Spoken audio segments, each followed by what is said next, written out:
Today on The Journey, we're going to talk about Google Analytics, what it is, and how to set it up for your business.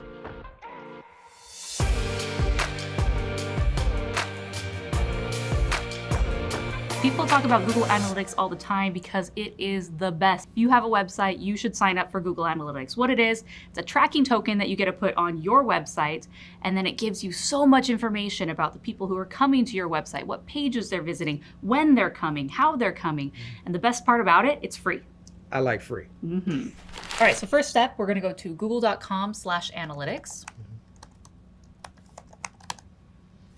And then we need to sign up for an analytics account. All right, so it's gonna bring you to this landing page. Hit sign up. So we're just gonna name this one Morgan Test for my test website. And then you can choose to share your data with a variety of things. I'm just gonna unclick those right now. It's up to you.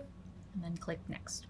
Since we're setting this up for our website, we're gonna click, we want to measure web. The next thing that we need to do is we need to put in all the information about our website. So we gave this an account a name, and now we need to specifically call the website name. So this website is called upskill.life, and we're just gonna use the same thing, upskill.life.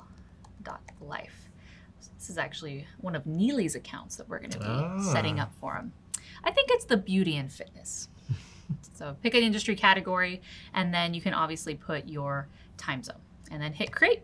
So now that your account is set up, the very first page that it brings you is your tracking ID. This is the most important step. Just because you created an account does not mean that suddenly Google is gonna start tracking your website. You actually have to do something with the code that it generates. So right here, very top front and center, it lets you know that this is your code.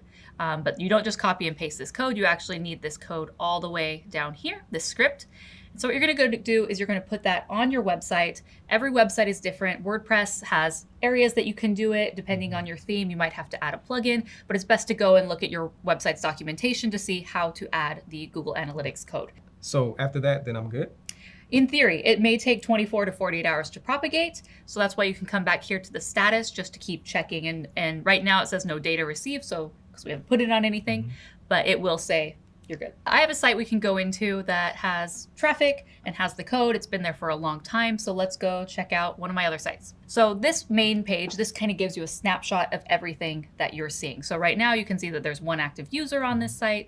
You can see over the past few days, more or less how many users have been there, page views, bounce rate, and just some other statistics where they're coming by country, when's your hottest hours. So these are other reports that give you even more granular data about the people who are coming to your website. So this first one is real time. So if you can click right here, you'll see the number of people active on your site right now or over the past 30, 60 minutes. You can see where they're coming from, just one person who's been to this site recently, but you can drill it down based on location, traffic sources, where they're coming from. But what's more important is your audience in general. Yes, you can see a snapshot in time, but I love to go to the audience tab and then go to overview, where I can see over a longer period of time how many people have been coming to my site. So the first thing that I like to do, this is just showing the past week. That's helpful, but let's go back in time. Let's just look at 2019 as a whole, just to see. Yeah, 1 week doesn't give you a lot of information. Yeah, and you may want to just look at a quarter or a month, but you can see bigger trends over time. So the default, it's going to default to users. I like to also look at page views. And then it also has some other just high level statistics for this period, which is great. You can see total number of page views, the average number of pages per session, number of sessions, and so on, how long they're staying on average, and then the bounce rate.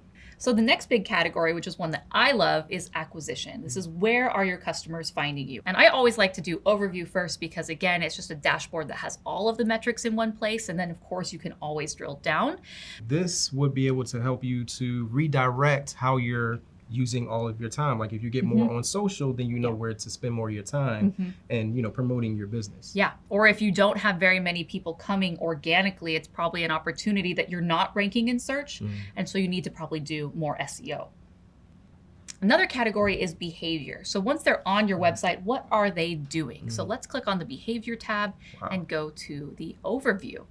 So you can see, and we've kind of talked about these on the high level overview, you know, how many pages are they viewing, the average page time, bounce rate, but you can actually see where they're spending the majority of their time, on which pages, If you go right here to behavior flow, you can kind of see a mapping of how a customer is going through your website. As you get more familiar with Google Analytics and you're using it more and more for your business, there may be certain aspects of the different reports that you love seeing and others that just aren't really valuable to you. So you can go to the customization section and then create custom dashboards and views. So that way when you log in, you see the most important things, and then you can go back to doing what you do best. All right, that's everything Google Analytics. I hope you found it useful. Let me know in the comments below what your favorite piece of data is to track using Google Analytics. I'm interested. Is it page views? Is it users? Is it traffic sources? Let me know. And make sure that you like, subscribe, and ring that bell so you know when we have new content coming out. This is The Journey. We'll see you next time.